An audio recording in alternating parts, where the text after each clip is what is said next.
सोचो क्या होता जब तुम्हारे अपने ही सपने अपने ही घर में दब जाते। जस्ट इमेजिन, एक 17 साल का लड़का अपने मासूम सपने लेकर अपने बोर्डिंग स्कूल से जब घर आता है और उसका सामना होता है अपने बाप से, जो सिर्फ रूल्स जानता है और कोई प्यार नहीं जानता वो।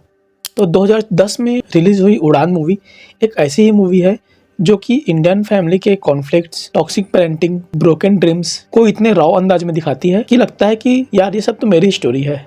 क्या आपने कभी ये महसूस किया है कि आप जो बनना चाहते हो वो शायद आपके सबसे क्लोज लोग ही समझ नहीं पाते हैं। उड़ान मूवी एक ऐसी मूवी है जो हर उस इंसान के दिल के काफ़ी करीब है जिसके अंदर कभी अपने सपनों को लेकर लड़ने के लिए चिंगारी लगी हो। और मैं आज ये मूवी एक बार फिर से देखा हूँ और इस मूवी को देखने के बाद मेरे क्या ऑब्जर्वेशंस थे अगले कुछ मिनटों में आपसे शेयर करूँगा और ये समझाने की कोशिश करूँगा कि क्यों ये मूवी इतनी स्पेशल है। तो स्टोरी सिंपल है।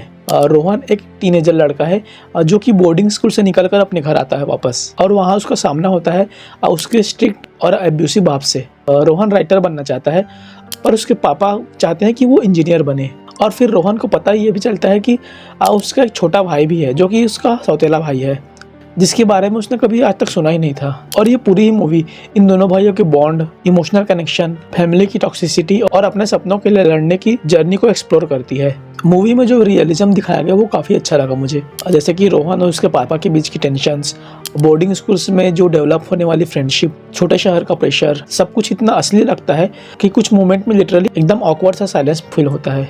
फिल्म का थीम सेल्फ डिस्कवरी, फ्रीडम और अपने सपनों के लिए खड़े रहना ये एक यूनिवर्सल है। और ऑफ कोर्स ये मूवी सबको अच्छी भी नहीं लगी। अब मैंने कई रिव्यूज़ में सुना है कि फिल्म की फेसिंग स्लो है, फिल्म के डायलॉग्स काफ़ी बोरिंग है, कई लोगों ने कहा कि फिल्म में फीमेल कैरेक्टर की कमी लगी। खैर ये सब तो अपने अपने टेस्ट की बात है, पर मुझे जो रोहन के पापा हैं उनका कैरेक्टर काफ़ी वन डायमेंशनल लगा। मतलब कि उनके कैरेक्टर में कोई लव या फिर पैशन ऐसा कुछ इमोशन दिखाया ही नहीं गया। उन्हें सिर्फ एक क्रूएल और एक अब्यूसिव फादर के रूप में दिखाया गया है, उसमें कोई भी इमोशनल लेयर फील ही नहीं होता। और रोहन में तो मुझे कहीं पे थोड़ा प्रिविलेज लगा, मतलब कि उसका पेन रियल है पर उसका जो स्ट्रगल है वो इतना ग्राउंडेड नहीं लगता।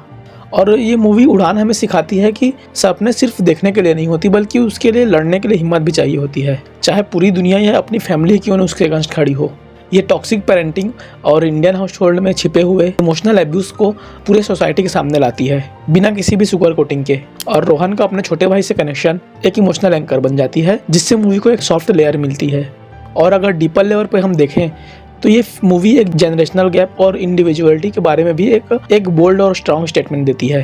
पर इस मूवी में जो बाप बेटे का रिलेशनशिप दिखाया गया है वो कहीं कहीं पे इतना टॉक्सिक हो जाता है कि लगता है कि मूवी एक ही नोट पे अटक गई है। रिपीटेड वायलेंस और हार्श एनवायरनमेंट काफी डिस्टर्बिंग भी लगता है कभी कभी। और जब क्लाइमैक्स में रोहन सडनली सब कुछ छोड़कर भाग जाता है तो ये काफी ज्यादा कन्वीनियंट लगता है, जैसे उसने पूरे सोसाइटी के स्ट्रगल को ही स्किप कर दिया हो। अब ऐसे मूवी में मुझे सबसे जो पावरफुल मोमेंट लगी वो थी जो लास्ट में रोहन अपने फादर को कन्फ्रंट करता है और जब वो अपने छोटे भाई को लेकर घर से भाग जाता है और वो अपने डैड की आवाज भी वापस कर देता है। वो एक तरह से एक सिंबॉलिक स्टेटमेंट थी उस जनरेशनल टॉक्सिसिटी से फ्रीडम पाने का।